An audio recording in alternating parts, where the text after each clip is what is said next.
Attingal NDA സ്ഥാനാർത്ഥി V മുരളീധരനെ ആക്രമിച്ച സംഭവത്തിൽ ഒരാൾ കസ്റ്റഡിയിൽ. പള്ളിക്കൽ കൊടുമുക്ക് സ്വദേശി സജീറാണ് പിടിയിലായത്. മറ്റു 2 പേർക്കായി പോലീസ് തിരച്ചിൽ ഊർജിതമാക്കി. ആക്രമിച്ചത് CPM മുൻ പഞ്ചായത്ത് അംഗത്തിന്റെ മകൻ ഉൾപ്പെട്ട സംഘം. സംഭവത്തിൽ DGPക്കും തെരഞ്ഞെടുപ്പ് കമ്മീഷനും പരാതി നൽകി വി മുരളീധരൻ.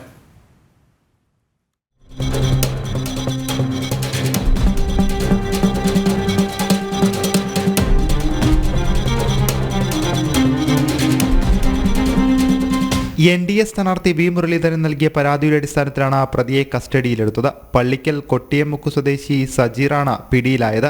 മറ്റു 2 പേർക്കായി തിരച്ചിൽ നടക്കുന്നതായി പോലീസ് അറിയിച്ചു. കഴിഞ്ഞ ദിവസം രാത്രിയോടെയാണ് വി മുരളീധരന്റെ പ്രചാരണ വാഹനത്തിനു നേരെ അക്രമമുണ്ടായത്. ബൈക്കിൽ പിന്തുടർന്നെത്തിയ സംഘം പലതവണ വാഹന റാലിയിലേക്ക് അതിക്രമിച്ചു കയറാൻ ശ്രമിക്കുകയും സ്ഥാനാർത്ഥിയെ ഭീഷണിപ്പെടുത്തുകയും അസഭ്യം പറയുകയും ചെയ്തു. അക്രമി നിരന്തരം പ്രകോപനം തുടർന്നതോടെ പര്യടനം നിർത്തിവെച്ച പോലീസിൽ വിവരം ധരിപ്പിച്ചു. ഭാരതീയ ജനതാ പാർട്ടിയുടെ മുന്നേറ്റം, ആ മുന്നേറ്റത്തിൽ ആശങ്ക ഉള്ള അല്ലെങ്കിൽ ആ മുന്നേറ്റത്തിൽ ഭീതിയുള്ള ആളുകളാണ് ഈ സംഘർഷമുണ്ടാക്കാൻ വേണ്ടിയിട്ടുള്ള ശ്രമത്തിന് പിന്നിൽ എന്ന് ഞാൻ സംശയിക്കുന്നു.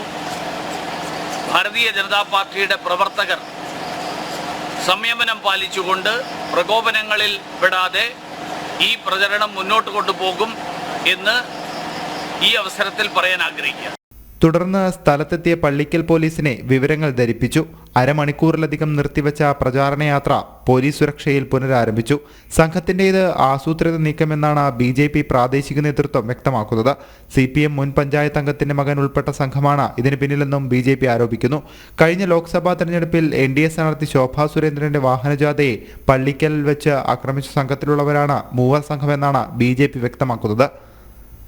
ജനം, തിരുവനന്തപുരം.